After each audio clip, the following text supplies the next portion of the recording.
Hello students, আজকে এই ভিডিওটিতে আমরা পর্ষদের গ্রুপ সি বা বিভাগগড় যতগুলো ধাতুবিদ্যার থেকে কোশ্চেন আছে সেগুলি নিয়ে আলোচনা করব। তোমাদের যদি পর্ষদের জৈব রসায়ন, আলো, তড়িৎ, অজৈব রসায়ন এগুলির থেকে কোশ্চেনগুলি এইগুলির থেকে যে পর্ষদের গ্রুপ সির কোশ্চেনগুলি আছে সেগুলি সম্বন্ধে সেগুলির উত্তর জানতে ইচ্ছা করে, তাহলে আমার চ্যানেলে গিয়ে তোমরা এর আগের ভিডিওগুলোতেই সেগুলি পেয়ে যাবে। ঠিক আছে? আর এই পিডিএফটি যদি তোমাদের কারোর প্রয়োজন হয় তাহলে কমেন্ট সেকশনে পিডিএফ লিখে নিজের হোয়াটসঅ্যাপ নাম্বারটা দিয়ে দিও, সেখানে আমি সরাসরি এই পিডিএফটি পাঠিয়ে দেবো। ঠিক আছে? এবার ভিডিওটি আমরা শুরু করছি। প্রথম কোশ্চেন হচ্ছে খোলা বাতাসে যদি কপার নির্মিত পাত্র রাখা হয় তাহলে তার উপর সবুজ ছোপ পড়ে কেন? খোলা বাতাসে কপার নির্মিত পাত্র রাখা হলে তার জারণ ঘটে, এবং জারণ ঘটে হচ্ছে অক্সিজেন বা কার্বন ডাইঅক্সাইড এদের দ্বারা। এর ফলে কি উৎপন্ন হয়? এর ফলে CuCO3.CuOH তার হোল 2 এই যৌগটি উৎপন্ন হয়। আর এই যৌগটি হচ্ছে একটি সবুজ বর্ণের যৌগ, যা হচ্ছে এই কপারের উপর বা কপারের পাত্রের উপর সবুজ ছোপের সৃষ্টি করে। 242 নম্বর পেজে যে কোশ্চেনটি আছে সেটি হচ্ছে সব আকরিকই খনিজ, কিন্তু সব খনিজ আকরিক নয়। ব্যাখ্যা করো। কি? প্রকৃতির মধ্যে বিভিন্ন ধাতু যৌগের আকারে পাথর বা শিলারূপে ভূপৃষ্ঠে বা ভূগর্ভের মাটির সঙ্গে মিশ্রিত অবস্থায় পাওয়া যায়। এইসব পদার্থকে খনিজ বলা হয়। যেসব খনিজ থেকে সহজে এবং কম খরচে ধাতু নিষ্কাশন করা সম্ভব হয় তাদেরকে বলা হয় হচ্ছে আকরিক। আর যেসব খনিজ থেকে সহজে এবং কম খরচে ধাতু নিষ্কাশন করা যায় না তাদেরকে আকরিক বলা যায় না। যেমন যদি আমরা দেখি আয়রন পাইরাইটস এবং রেড হেমাটাইট।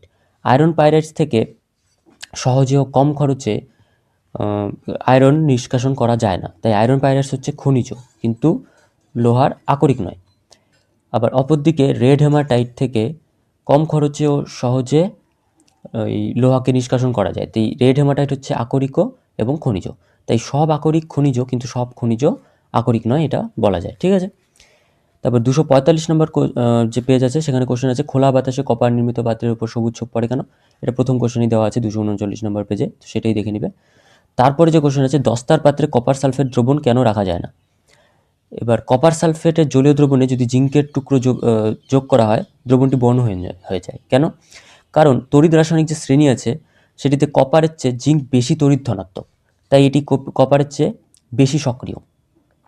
তাই কি হয়, জিঙ্ক প্লাস কপার সালফেট করলে সেক্ষেত্রে জিঙ্ক সালফেট আয়নের সঙ্গে বিক্রিয়া করে জিঙ্ক সালফেট উৎপন্ন করে এবং কপার ধাতুকে আলাদা করে দেয়। তাই দস্তার পাত্রে কপার সালফেট দ্রবণ রাখা যায় না। এর পরের যে কোশ্চেনটা আছে 248 নম্বর পেজে, যে অ্যালুমিনিয়ামকে আত্মরক্ষায় সক্ষম ধাতু বলা হয় কেন? অ্যালুমিনিয়াম কি করে? বাতাসের অক্সিজেন বা জলীয় বাষ্পের সঙ্গে বিক্রিয়া করে Al2O3 প্লাস 3H2 এটা উৎপন্ন করে। এই যে পদার্থটি উৎপন্ন হলো সেই যৌগটি কী করে, ওই অ্যালুমিনিয়ামের পাত্রের ওপরই একটা আস্তরণ সৃষ্টি করে দেয়। এই আস্তরণের ফলে কি হয়, পরবর্তীতে আর ওই বাতাসের যে জলীয় বাষ্প বা অক্সিজেনের সাথে এই অ্যালুমিনিয়াম ধাতু সংস্পর্শে আসে না। তার ফলে কি হয়, এই অ্যালুমিনিয়াম আর পরবর্তীতে ক্ষয়প্রাপ্ত হয় না। তাই অ্যালুমিনিয়ামকে আত্মরক্ষা সক্ষম বা সেলফ প্রোটেক্টিং মেটাল বলা হয়। তারপরের যে কোশ্চেন আছে কপারের একটি আকরিকের নাম ও সংকেত লেখো। আকরিকের নাম হচ্ছে কপার পাইরাইটিস আর সংকেত হচ্ছে CuFeS2। কপার পাইরাইটসকে চালকোপাইরাইটসও বলা হয়। তারপরে কোশ্চেন আছে জার্মান সিলভারের একটি ব্যবহার লেখো। জার্মান সিলভার উপস্থিত উপাদান ধাতুগুলির নাম লেখো। জার্মান সিলভার ব্যবহার কি? সস্তা ও টেকসই বাসনপত্র তৈরি করা যায়, ছুরি, কাঁচি, গয়না ইত্যাদি তৈরি করা যায়। আর এখানে যেসব ধাতুগুলো থাকে সেগুলি হচ্ছে তামা, দস্তা এবং নিকেল। এই তিনটি ধাতু হচ্ছে জার্মান সিলভারে থাকে। একটা কোশ্চেন আসে যে জার্মান সিলভারের পরিমাণ কত? মনে রাখতে হবে জার্মান সিলভারে কোনো রকম সিলভার থাকে না, অর্থাৎ সিলভারের পরিমাণ থাকে 0%। এখানে কি কি থাকে? তামা, দস্তা ও নিকেল। তারপরে যে 255 নম্বর পেজে কোশ্চেন আছে সেটা হচ্ছে লোহায় মরিচা নিবারণের দুটি উপায় লেখো। উপায়গুলি কি কি? এক হচ্ছে এর সঙ্গে রং বা গ্রিজ বা তেল মাখিয়ে দেওয়া, আর দুই হচ্ছে গ্যালভানাইজেশন। গ্যালভানাইজেশন পদ্ধতিটি কি? তড়িৎ বিশ্লেষণ পদ্ধতিতে লোহার উপরে জিঙ্কের প্রলেপ দেওয়া, অর্থাৎ অ্যানোডে জিঙ্কে রাখা হবে, ক্যাথোডে হচ্ছে যে লোহার বস্তুটার উপর প্রলেপ দিতে হবে। এবার অ্যানোডটা ভেঙে ভেঙে ওই জিঙ্ক লোহার যে বস্তুটা থাকবে তার উপর একটি আস্তরণ সৃষ্টি করবে। এই পদ্ধতিটিকেই গ্যালভানাইজেশন পদ্ধতি বলা হয়। 257 নম্বর পেজে আছে যে কার্বন বিজারণ পদ্ধতিতে জিঙ্ক ধাতুর নিষ্কাশন প্রক্রিয়া সমীকরণ সহ লেখো। কি করা হয়? প্রথমে জিঙ্ক ব্লেন্ডকে নেওয়া হয়, বা জিঙ্ক ক্যালামাইনকে নেওয়া হয়, সেটাকে 800 থেকে 900 ডিগ্রি সেলসিয়াস উষ্ণতায় উত্তপ্ত করলে সেখান থেকে জিঙ্ক অক্সাইড উৎপন্ন হয়। এবার জিঙ্ক অক্সাইড উৎপন্ন হয়, সেই জিঙ্ক অক্সাইডকে কী করা হয়, 1300 থেকে 1400 ডিগ্রি সেলসিয়াসে কার্বন ধাতুর সঙ্গে যুক্ত করে বিক্রিয়া করা হয়। তার ফলে কী হয়, zinc plus C O, carbon monoxide, এবং তার সাথে জিঙ্ক ধাতু পাওয়া যায়। উৎপন্ন কার্বন মনোক্সাইডও বিজারক রূপে কাজ করে জিঙ্ক অক্সাইডকে জিঙ্ক ধাতুতে পরিণত করে। অর্থাৎ এই যে কার্বন মনোক্সাইড তৈরি হয়েছিল সেটাও আবার জিঙ্ক অক্সাইডের সঙ্গে বিক্রিয়া করে জিঙ্ক ধাতু তৈরি করে। তো এইভাবে কার্বন বিজারণ পদ্ধতিতে জিঙ্ক ধাতুকে নিষ্কাশন করা হয়, ঠিক আছে, জিঙ্কের আকরিক থেকে। তারপরে বলা আছে 261 নম্বর পেজে অ্যালুমিনিয়াম ও কপার একটি করে ব্যবহার। এগুলো তো জানোই, অ্যালুমিনিয়াম হালকা হয় বিমান মহাকাশের যন্ত্র, জানলা দরজা, রান্নার পত্র, বাসনপত্র ইত্যাদি। কপারের ব্যবহার কি, তড়িতের ভালো পরিবাহী হওয়ায় তার, মোটর, ট্রান্সফরমারে কয়েল ইত্যাদিতে ব্যবহার করা হয়। লোহায় মরচে পড়া প্রতিরোধের দুটি উপায় কি, ওই যে একটু আগেই বললাম, গ্রিস বা তেল এবং গ্যালভানাইজেশন। 264 পেজে আছে হচ্ছে থার্মিট মিশ্রণ কি, ফেরিক অক্সাইড এবং অ্যালুমিনিয়াম চূর্ণ অর্থাৎ Fe2O3 প্লাস হচ্ছে Al 3:1 অনুপাতে, অর্থাৎ ফেরিক অক্সাইডকে 3 আর অ্যালুমিনিয়ামকে 1, এই ওজন অনুপাতে মিশ্রণটিকে থার্মিট মিশ্রণ বা থার্মিট মিক্সচার বলা হয়। কি হয়, উচ্চ উষ্ণতায় অ্যালুমিনিয়াম, ফেরিক অক্সাইড বা ক্রোমিয়াম অক্সাইড বা ম্যাঙ্গানিজ অক্সাইড এদের সঙ্গে বিক্রিয়া করে কি করে, ধাতুগুলিকে আলাদা করে দেয় আর নিজে অ্যালুমিনিয়াম অক্সাইডে পরিণত হয়ে যায়। এই বিক্রিয়ার দ্বারা এই পদ্ধতির দ্বারাই বিভিন্ন ধাতুকে নিষ্কাশন করা হয়। এই পদ্ধতিটিকে থার্মিট পদ্ধতি বলা হয়। অ্যালুমিনিয়াম এটি কেন করে, কারণ অ্যালুমিনিয়ামের অক্সিজেনের প্রতি তীব্র আকর্ষণ থাকে, তাই এই বিক্রিয়াটিও করতে পারে।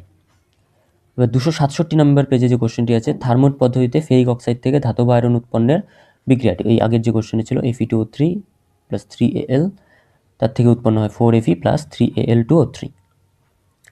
তারপরে বলা আছে যে জিঙ্ক ব্লেন্ডকে জিঙ্কের খনিজ ও আকরিক দুই বলা হয় কেন, যেহেতু জিঙ্ক ব্লেন্ড মাটির থেকে তোলা হচ্ছে এবং তার মধ্যে জিঙ্ক আছে, তাই হচ্ছে এটি খনিজ। এবং যেহেতু জিঙ্ক ব্লেন্ড থেকে সহজে এবং কম খরচে জিঙ্ক ধাতুকে নিষ্কাশন করা যায়, তাই জিঙ্ক ব্লেন্ডকে জিঙ্কের খনিজ এবং আকরিক দুই বলা যায়।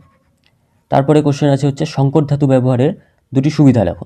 সুবিধাগুলি কি, এক হচ্ছে উন্নত যান্ত্রিক বৈশিষ্ট্য চলে আসে, বেশি শক্ত, মজবুত, ঘাত সহনশীল হয় তাই।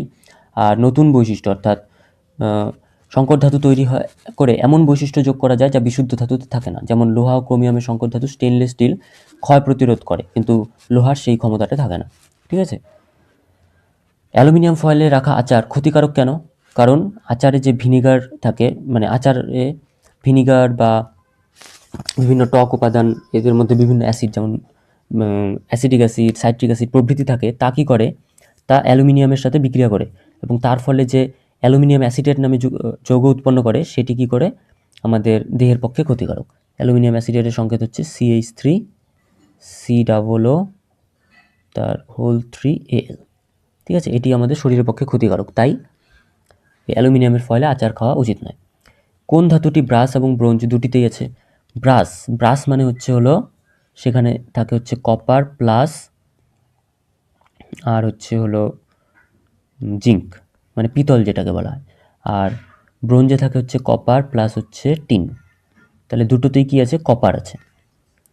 তারপর আছে গ্যালভানাইজড লোহা বলতে কি বোঝায়, এমন লোহা বা ইস্পাত যার উপর জরা প্রতিরোধের জন্য জিঙ্কের একটি প্রলেপ দেওয়া হয়, অর্থাৎ মরিচা পড়া প্রতিরোধের জন্য, এটা জরা হবে, ঠিক আছে, মরিচা পড়া প্রতিরোধের জন্য জিঙ্কের একটি প্রলেপ দেওয়া হয়।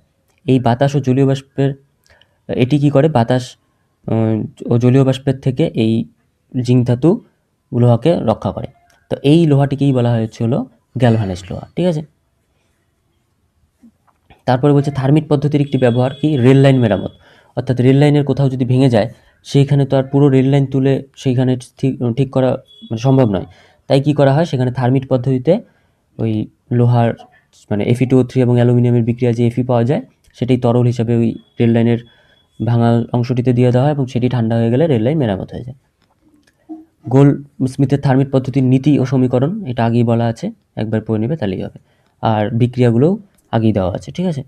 ডুরালুমিন সংকর ধাতুর উপাদানগুলি কী কী, অ্যালুমিনিয়াম, তামা এবং ম্যাঙ্গানিজ, ম্যাগনেসিয়াম, এগুলি হচ্ছে ডুরালুমিনের উপাদান। একটি সংকর ধাতুর নাম লিখতে বলছে যাতে অধাতু বর্তমান, কি, স্টেনলেস স্টিল, তার মধ্যে কি থাকে, কার্বন, যেটি একটি অধাতু। তারপরে কোশ্চেন আছে সব আকরিকই খনিজ, কিন্তু সব খনিজ আকরিক নয় কেন, তা উদাহরণসহ ব্যাখ্যা করো, এটা আগেই দেওয়া আছে। 283 নম্বর পেজে যে কোশ্চেন আছে সেটা হচ্ছে ক্যাথোডীয় সংরক্ষণ বলতে কি বোঝায়। এটা ভালো মতো বুঝবে কি, অর্থাৎ সমুদ্রের মধ্যে যে জাহাজ বা বিভিন্ন লোহা, মাটির নিচের লোহার পাইপ, তাতে কি হয়, প্রচুর পরিমাণে লোহা থাকে, সেই লোহাগুলি ধীরে ধীরে মানে নষ্ট হয়ে যেতে পারে, ঠিক আছে। এবং সেই লোহার মধ্যে কি করা হয়, তার উপরে ম্যাগনেসিয়াম দিয়ে দেওয়া হয়, অর্থাৎ তার আশেপাশে ম্যাগনেসিয়াম যুক্ত করে দেওয়া হয়। কি ব্যাপারটা কী দাঁড়ায়, যে ম্যাগনেসিয়াম ব্লক ব্যবহার করে সমুদ্রগামী জাহাজ বা মাটির নিচের লোহার পাইপকে মরচে পড়া হাত থেকে রক্ষা করতে লোহার বস্তুর সঙ্গে উচ্চ অপরা তড়িৎধর্মী বা ইলেকট্রোপজিটিভ মৌল যেমন ম্যাগনেসিয়াম, জিঙ্ক, অ্যালুমিনিয়াম, এদেরকে অ্যানোড হিসাবে এবং লোহা নির্মিত বস্তুকে ক্যাথোড হিসেবে ব্যবহার করা হয়। আর আর্দ্র মাটি বা সমুদ্রের জল সেখানে কি থাকে, তড়িৎ বিশ্লেষণ রূপে গিয়া করে। তার মানে কি, এখানে একটা তড়িৎ বিশ্লেষণ প্রক্রিয়ার সৃষ্টি হলো। এবার কি হয়, এই পদ্ধতিতে লোহার ক্যাথোডটি সংরক্ষিত হয়, একে ক্যাথোডীয় সংরক্ষণ বলা হয়। কিছুকাল ব্যবহার করে যখন ম্যাগনেসিয়াম পাতটি ক্ষয়প্রাপ্ত হয়ে যায়, তখন নতুন ম্যাগনেসিয়াম পাত যুক্ত করা হয়। যেহেতু ম্যাগনেসিয়াম অ্যানোডের বিনিময়ে লোহার ক্যাথোড সংরক্ষিত হয়, তাই ম্যাগনেসিয়াম অ্যানোডকে উৎসর্গিত অ্যানোডও বলা হয়, ঠিক আছে। আর এই পদ্ধতিটিকে ক্যাথোডীয় সংরক্ষণ বলা হয়। অর্থাৎ আমি যদি একটা ধরি, একটা জাহাজ, এটা হচ্ছে জাহাজের নিচের অংশ, সেটি কি পুরোটা লোহা দিয়ে তৈরি, ঠিক আছে। এর মধ্যে কি করা হয়, ম্যাগনেসিয়ামের পাতকে যুক্ত করে দেওয়া হয়।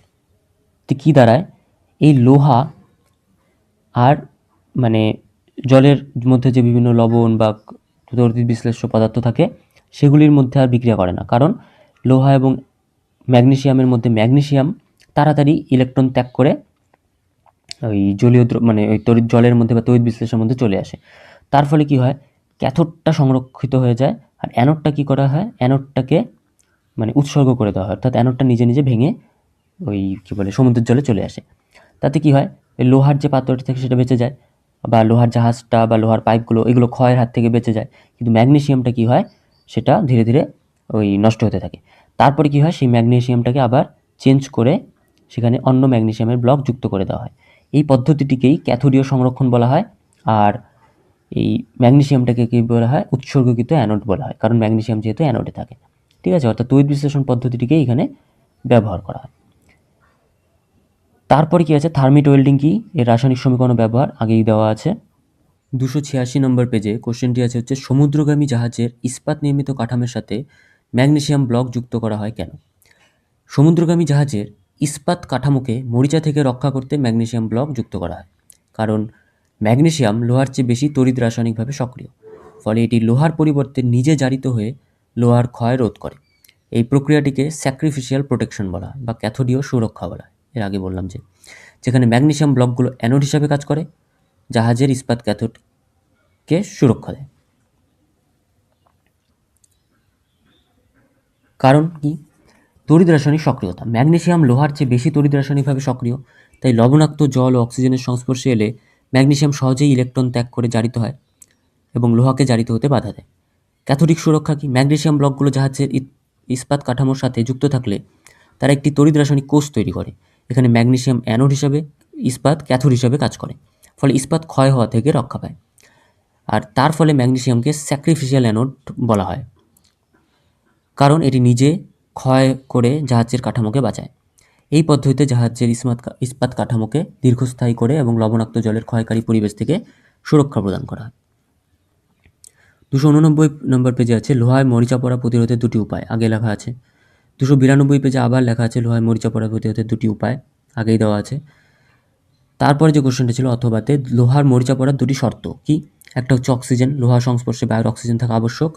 আর অপরটা হচ্ছে জল বা জলীয় বাষ্প, বায়ুর জলীয় বাষ্প বা সরাসরি জলের উপস্থিতি প্রয়োজন মরিচায় মানে লোহায় মরিচা পড়ার জন্য, ঠিক আছে। তো এখানে এই ভিডিওটি শেষ হলো। যদি পিডিএফটা কারো প্রয়োজন হয় তাহলে কমেন্ট সেকশনে পিডিএফ লিখে দিও এবং নিচে হোয়াটসঅ্যাপ নাম্বার দিয়ে দিও, আমি সেখানে এই পিডিএফটি বিনামূল্যে দিয়ে দেবো।